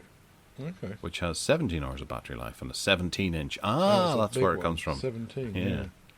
There's only 2 of those out there, isn't there? 17-inch Chromebooks. 3 now. Yeah. I think one was an Acer. Yeah, very good. And it also comes in pink or rose goldy type colour affair. Sorry, I've a bit of coffee down the wrong way. No, No problem. what's next? Well, it was a little bit of a grumble. I think I have actually grumbled about this before because it was a bit of a pain in the ass. During the week, I was reading through a few things on Google News because it throws you news, and I went, "Oh, that's quite interesting." So I thought I'd hit the button and add it to my read later type collection thing that you get in Google News, the wee tag. Yeah. And I went looking for it, and I couldn't find where it actually saved that to. And I remember we had this discussion before about where they put it, but I couldn't for the life of me remember what it was called. And I was like, what is it, Google Favorites? Or is it Favorite Pages? And there were various different suggestions on websites of where to go to be able to get them. If you go to Google News, you can go into your saved articles. You can go into, on a desktop, not on my mobile device, you can go into your reading list and it can be there. It can be in your bookmarks where it might be saved. But eventually I found it in google.com/collections, which I wasn't entirely enthusiastic about it. I went in there and I found all these missing things that I'd lost from years ago, including the aforementioned picture of Randy Brooks that I've now selected as my wallpaper for Chrome. It's lovely. So, yeah, there were all these in there that I've just lost.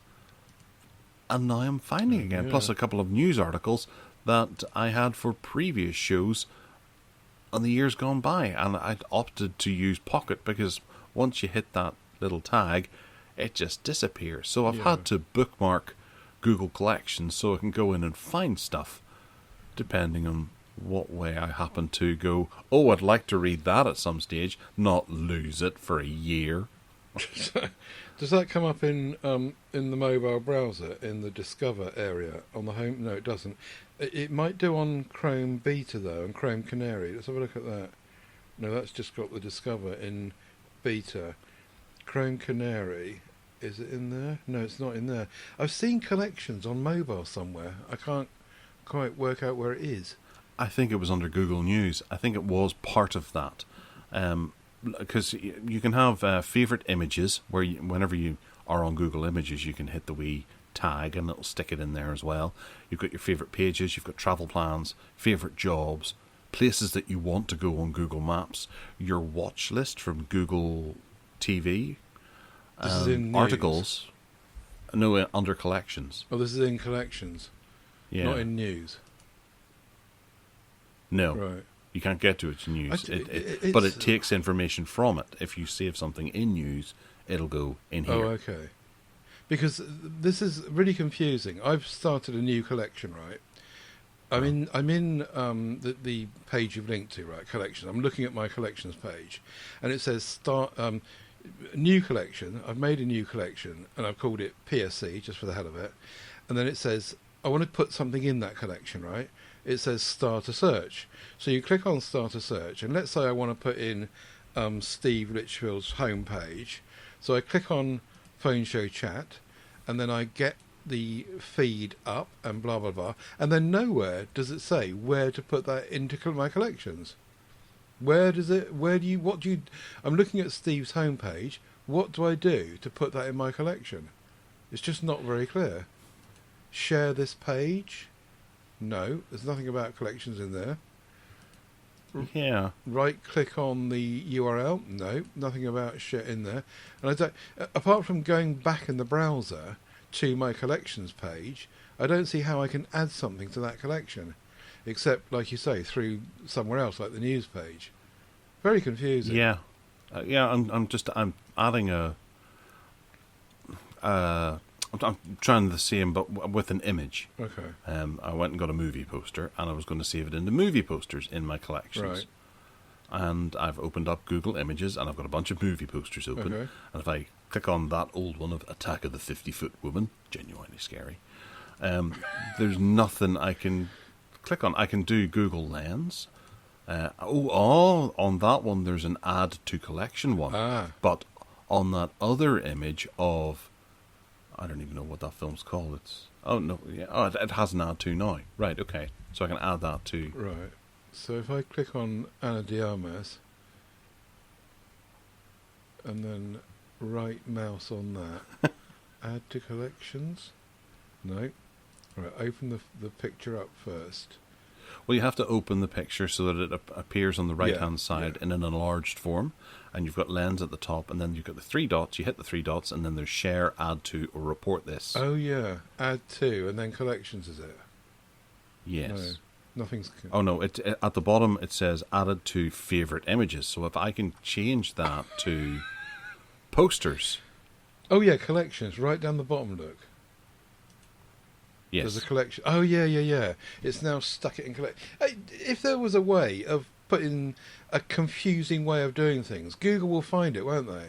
You know, there's the pair of us, reasonably tech savvy, trying to actually use this blowing thing, and it's taken us all that farting about to actually... But then what is the point in this? You know, 'cause they've got so many different places where you can kind of saves stuff too. Is this just generally the one thing I can gain from this is that it is a genuine collection of stuff that you are interested in, so you're just giving Google that information without them having to scrape anything from anything you're doing. So right now it now knows that I am interested in the Tom Selleck movie with Sam Elliott, The Shadow Riders, because there was a poster in my collection of that. Here we go. You can move it now. So in my favourite images, if you click on the select button, you can then put a tick in the box and then move to, or I know you can't drag it. Move to, So I can now move that to PSC. So that's now put it inside that new folder I made. It's just so confusing, isn't it? But I don't understand why this isn't advertised. It's got everything you need in it. Your favourite pages and things. What are my favourite pages? I don't even remember doing these. Right. Download Periscope. In my favourite pages, I've got a page from The Guardian from about 1842 in there. Yeah. Which I must have been playing about with at the time, I suppose. And my Periscope. How long ago did Periscope die? In my watch list, I've got The Mule and Greta, which kind of dates it, doesn't it? And you have seen both of them, haven't you? Yeah. No thanks to Google. No. It's just confusing. If they're going to encourage people to use that collections thing, they need to sort it out and make it accessible. Stupid Google. Very stupid indeed. I don't understand it. I'm sure we'll forget about it after 5 minutes, and then we will, I don't know, go back to find it again one day and have a rant about it in about 100 podcasts well, time. we've gone back to Pocket. Yeah. All right, hark back. We'll motor on with this because I kind of want to get to this because I want to get your impression of this. I don't know whether or not you had one, but I certainly did, and I had one twice.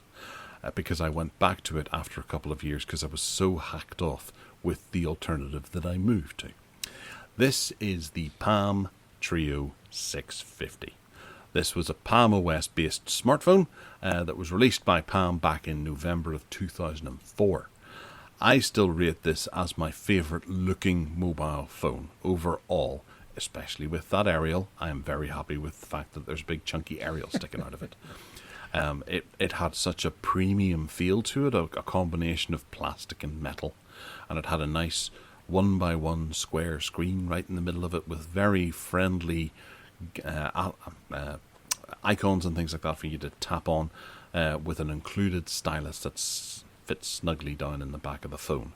There was a D-pad with a button on the front, a home button, a menu button, a call button, an end call button, a dedicated calendar button, and a dedicated email button. Then underneath all of that, there was a full QWERTY keyboard.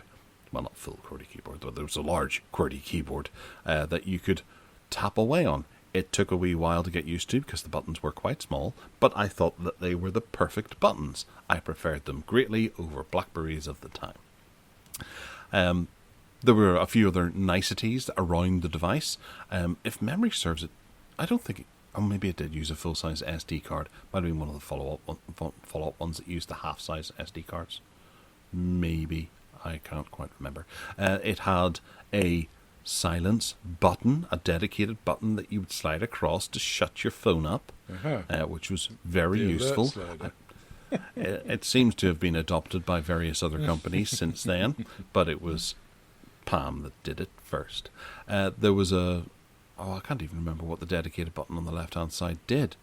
There was a volume rocker and another button on the side. Ooh, I wish I could remember what that did. It had a largish camera on the back, and when I first got this phone, I thought the camera was amazing. It was a 0.3 megapixel 640 by 480 VGA digital camera that had 2x digital zoom, and it could record a video. I do remember recording my daughter's sports day on it and being kind of wowed by the video that it recorded. It was great. And I'll come back to that in a couple of minutes. But the one big problem with this device was that it had what was called a non-volatile file system built in. And if you think about that, I think I heard it once best phrased as, well, they said honeycomb, but a chessboard works. The memory is like a chessboard, where if you have a file and you put it on the chessboard, it occupies the entire square, regardless of its size. So if it's tiny, it's still going to occupy that entire square. And you only had a certain amount of squares that you could put things in. Larger files occupied a few different squares. And if it sort of spilt over a little bit into another square, it would occupy that entire square. So if it was a large video that would be about 500k, and you only had 100k squares, it would occupy 5 of them. If it was 512k, it would occupy 6. It was a pain in the ass. You constantly ran out of space on it. But they fixed that with future updates and things like that, and even sent out free SD cards to help people be able to put stuff on their SD card. It did everything.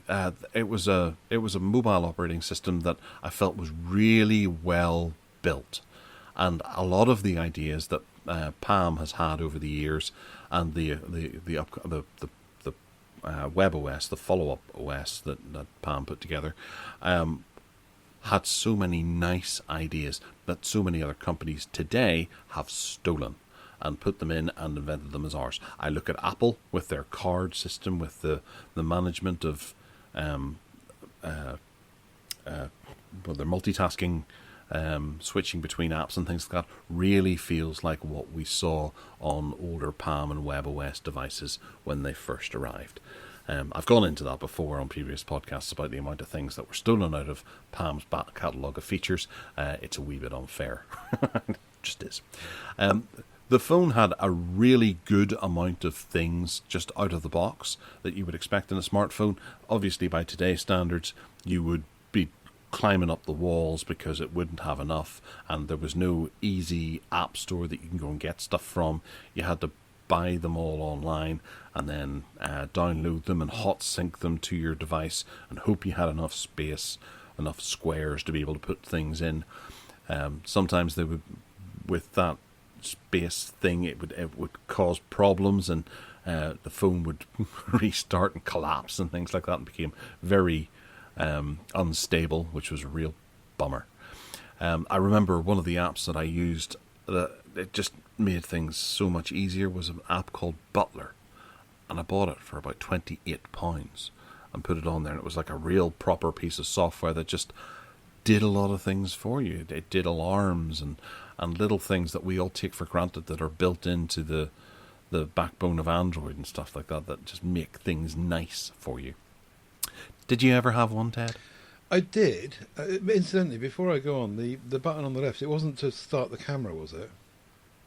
Because there's not a camera button anywhere that I can see.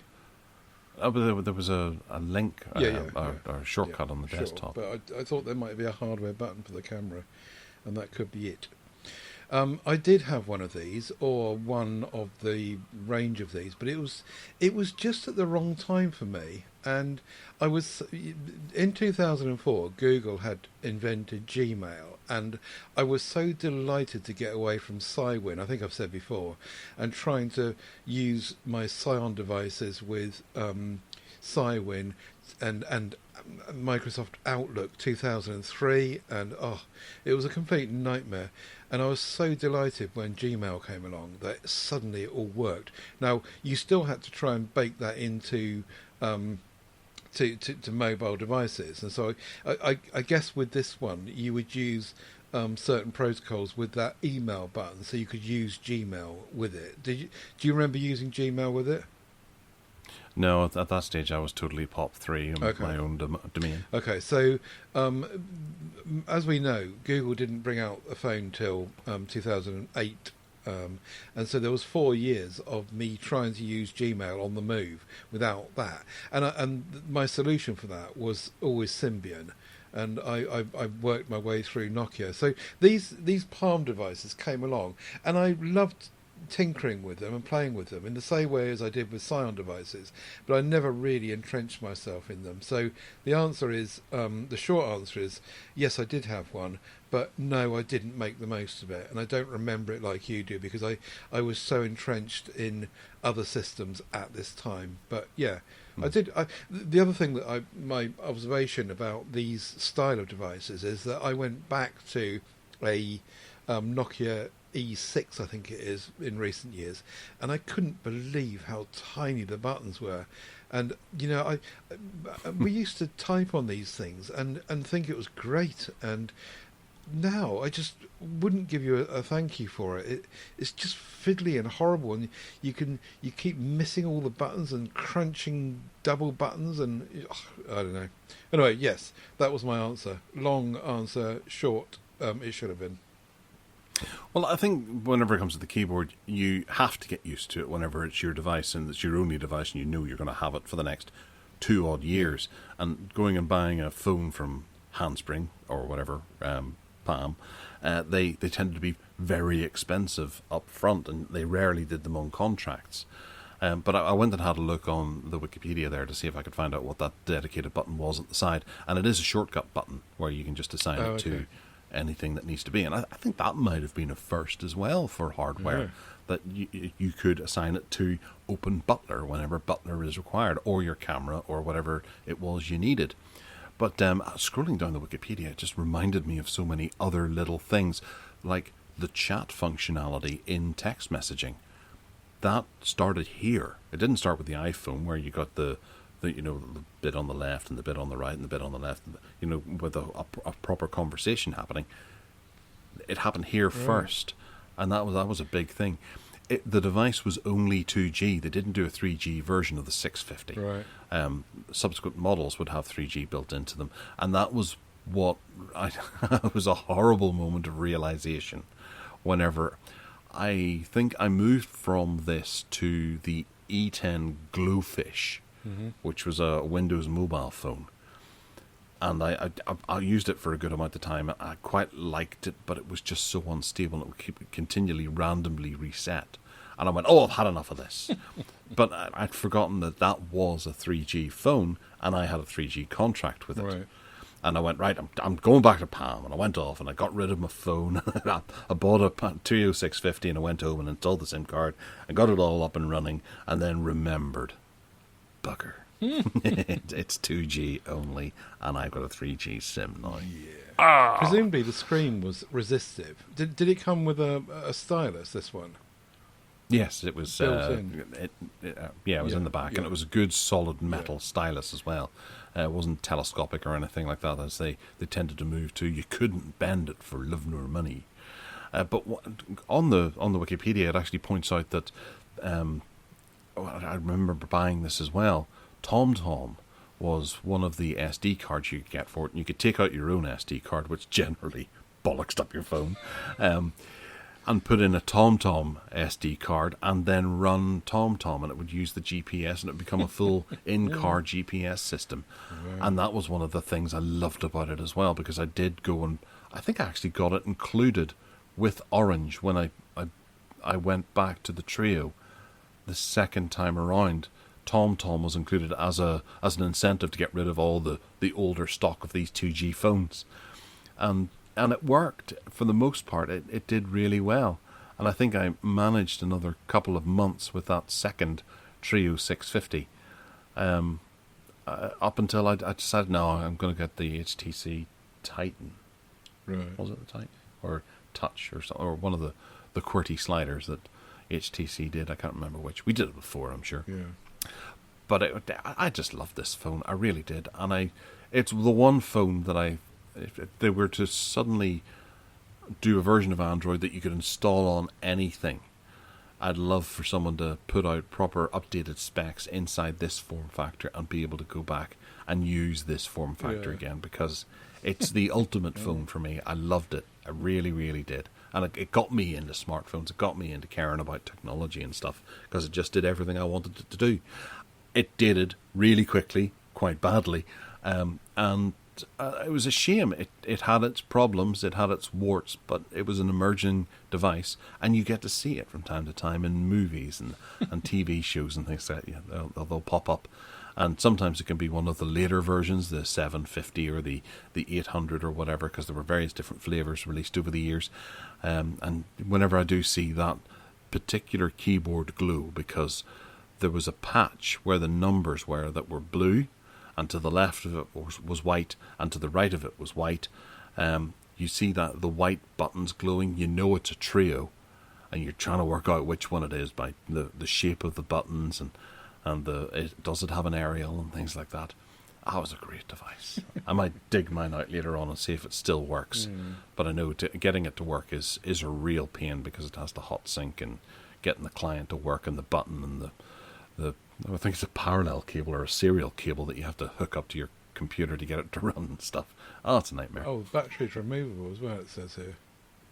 Yes, I have a few.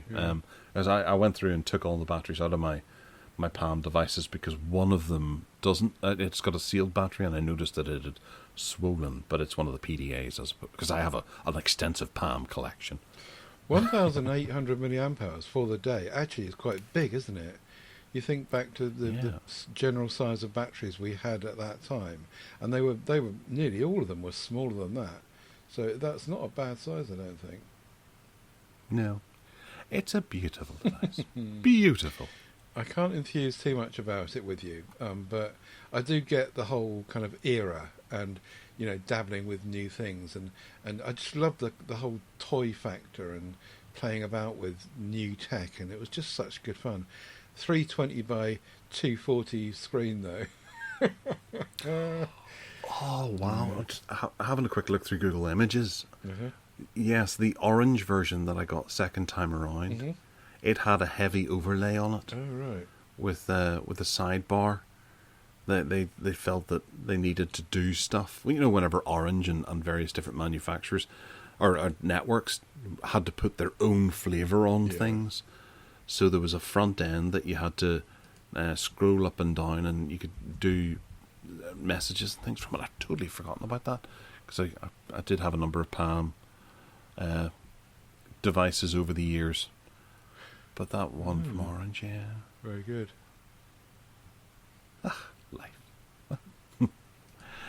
I want to get it working again. Maybe I can install Android on it. Maybe I'll have a look on XDA developers and see if there's an Android ROM for it. That'll be a hoot. Yeah. Oh, nice one. All right. Moving into bargain basement before I start crying. The first one is really simple, and I bought one because I needed it. A Pro Elec PL 12985 5 meter. This is a 13 amp 6 gang extension lead with surge protection. I hope it has surge protection. I know that I've seen on Amazon people reviewing these, and actually there's the first one from 2020. I didn't see that the other day when I ordered it. This is not surge protected as stated in the description. It says it on the end of the picture. It must be a wrong picture as well then. Well, I've heard that you can get people mislabeling them and not actually selling surge protected ones on Amazon. But at the same time, I sometimes think that other companies come across. I bet Maria Y hasn't. No, she hasn't. That's the only product she has ever reviewed, and it could be, a little bit of another manufacturer or another company runner looking to up the sales of theirs by discrediting one that's already out there. But there's an awful lot of 5-star reviews, and it all seemed to be above board for the surge protection side of things until I saw that one. But it's down in price from £10 and 33p to £8 and 8p for a 5-plug extension. No, 6 plug 5 meter extension cable. I thought that was pretty good value. And the reviews were spiffy until Maria came along and pissed all over it. Well, it should be a bargain, but double check, people. Yeah, double check. What's right, next? The IdeaPad 5, the Lenovo IdeaPad 5, which was the Chromebook that replaced the Duet No, not You the said that. It was the original Duet was just called the Duet, wasn't it? It didn't have a number. Then they did the Duet 3, and then this is the Duet 5, and this is the one that we should be talking about. 256 gigabytes of storage, 8 gigs of RAM, Snapdragon 7C Gen 2 chipset. This is a serious bit of kit, and it's really nice. And it's been reduced by 27% from 550 to 399. That is an interesting device. They changed it, if you remember, from whatever it was to 16.9. Was it 4.3 or 3.2? Anyway, it's gone to 16.9, and I do like the 16.9 thing on this. And it's a 13.3-inch device as well. That's an awful lot of Chromebook, and it's a Chromebook, so you don't have to trust Lenovo because you've got 9 years on it, or probably 8 by now. But even so, that looks like a real serious bargain to me. Which Snapdragon is in it? This is the mobile 7C one, Gen 2, yeah. Which is it's really well specified. If I was looking for a Chromebook and I didn't have my Pixelbook, I would probably get that 399. Impressed. It is. It's lovely. Yeah. Stylus included. Yeah. Good stuff. Nice. OLED display. Good. Yes, very nice. Very nice. Next up, another silly little one that I thought was kind of cool. The TP-Link Tapo outdoor security camera. This is a CCTV type weatherproofed camera that just works with your app on your phone, and it works with Alexa and Google Home as well. It's got a 3 megapixel high definition lens sensor in it with a built-in siren, night vision and two-way audio with an SD card to be able to store your videos upon. And it's dropped in price from one amount to another. $49.99 down to £37.99, which is kind of nice. I quite like this, and I like the fact that it's got two little aerials as well sticking out the side. Yeah, it's like, hooray, you're home. Yeah, I could stick one of those on my static home, I reckon, as an incentive for people not to rob me. But presumably, has it got batteries in it? Ooh, I don't know. It probably runs off USB. USB? Yeah. USB? Is it mains powered? Could be. Or is it battery? Come on, for goodness sake, do your homework. Well, I've never really been asked that question before. You just imagine that it's mains powered. It doesn't mention anything about battery. Doesn't, does it? Wired or wireless networking, that's all it mentioned. It must be mains then, yeah. No good to me. No good to me. I can't cut holes in my static. Right, next is the Motorola Edge 20 Pro, which I'll grant you is last year's model now, but it's reduced from the new price last year, $649 to $349, and that's a bit of a bargain. It will get Android 13, unlike my Edge Plus, and it will give you another year's worth of use. And this time next year, you can just be whinging about the fact that it's not going to get Android 14. But yeah, it's a nice device, and it's got everything you could want from a flagship, except for Qi charging. But yeah, nice phone. Yeah. Mains part or battery part? Okay. Okay, next up is the Top PK or Top TOPK USB Mains powered? USB plug adapter for the UK. This is only 30 watts, but that's still a pretty nice amount. It's got 18 plus 2 or 12 watt, 18 by 12 watt, or I don't know. There's 3 USBs on it and does 30 watts between them. I think if it's the same as that Ugreen one, it will mean that if you plug something into the red one at the top on its own, you'll get 30 watts. But if you plug something into the green one at the same time, then everything goes down to 12 and 18 or something like that. Yes, port share, That's I think it's called. 18 watt 2 times port share. So, yes, if you plug 2 things in, they'll get 18 watts each. Very good. Yeah. So does that mean if you plug 3 things in, you'll get 10 watts each? Presumably, yeah. It's got to share it, hasn't it? Aye. Well, it's dropped in price from £13 down to £8.49p. I think that's quite good. It's going to be a time. There's a 20% voucher as well. There is. Wow. Yes, so that's right. even cheaper. That's really good, isn't it? It's £8 and 7p or something like that with that 20%. Do you know this company, Top K? No. This would be a voyage into the unknown then. It would do, but there are other people who have reviewed it, and oh, flip. Right, okay, the first one I come to is not sure if this is a safe plug. Right, Great charger, okay. great for the price, good value charging adapter, great, perfect for travel. There's lots of positive ones as well. There are, yes.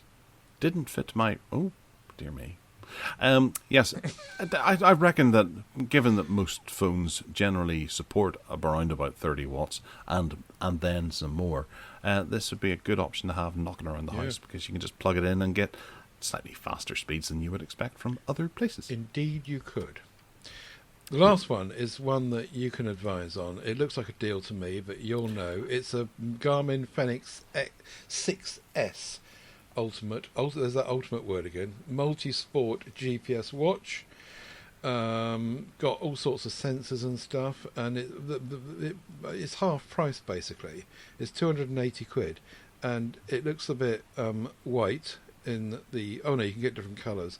But it looks very, very nicely made. Didn't you say your wife had a Garmin or a Fenix or something? She does, and she swears at it every day. Oh, right. Crap. No, it's an older model, and she does need to upgrade it to something a wee bit more realised, because it was at a time when smartwatches weren't really a thing. Right. But yes, this looks much better, and I've seen reviews of these in the past, and they have given it somewhat good scoring. But going down to the reviews here, they're deeply disappointed. The watch design and hardware is great, as is the battery life, but it fails at the point of monitoring sleep and heart. Heart rate is wildly inaccurate. Maybe it's your heart rate. Perhaps you should see a doctor, jackass.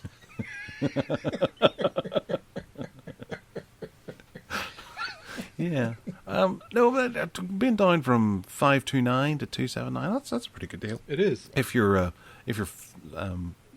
fitness focused, it's also on 5-month payments for £56, which is all right, I suppose. Lucky you. Lucky you. Is it so? Do you know what number your wife's one is? It's not anywhere near a 6. Is it like a 2 or a 3 or something? Is it? I don't even think it's a Fenix. It was just the prettiest looking one. Oh, isn't that nice? One of these days I'll get a smartwatch. Anyway, there you go. Half price watch. I don't know why. I don't wear my Tech watch anymore. I did for a wee while, but I kept knocking it off things. And I was like, oh no, this is going to get destroyed. I'll leave it at home. Yeah. And now I have to ask people what time it is. Yes. Oh, there's a solution for that. Put clocks everywhere. Well, yes, or get that G-Shock one. That can take knocks and it tells you the time. Or you could even consider carrying a mobile phone in your pocket to see the time. Ah, but my place of work sometimes doesn't allow me to take my mobile phone in. Okay. Yeah. Which, you can get past with the watch, because they don't look at your wrist. Fair enough. Maybe I am breaking the law doing that. Who knows? Yeah. Anyway, we'll bring it to a bit of a close now, because that's a decent time, because we're hitting 2 hours. Yeah, roughly. So we are. Don't time fly when you're having fun, look. I believe there was even a comment before we started going, wow, we don't have that much to talk about. I wonder if we'll get to 2 hours this week. Well, yeah, of course, we normally do. All right, if you want to get in touch with us, you can by emailing us at gareth@techaddicts.uk. You can also find on Twitter as well, at Tech Addicts UK. I happen to be on Twitter too, and that's at Gareth Miles, GarethMyles. And then I have my GarethMiles.com, which has a similar Y in the title too. Ted, where can they find you? They can find me at tedsalmon.com. Links out there to everything else we do, audio podcasts, MeWe groups, links galore. Do head across there. Audio podcast this week. We've got a new projector room coming, haven't we, Gareth? Which should be fun. That's on Wednesday, I do believe. Whatever Works was out this weekend, and PSC, so check those out. If you want to buy me a coffee for all the stuff that I do, keeping things going, then it's at paypal.me/Ted Salmon. Thank you, folks. Have a good week. Awesome. All right, well, we'll catch us all next week. Have a lovely time. Enjoy any weather that happens to come along, because, hang on, that makes it sound like there might not be weather in places. There will be. Particularly You will the have snow and weather. the rain, yeah. Sometimes more lively than others. All right, take care now. Bye. Bye.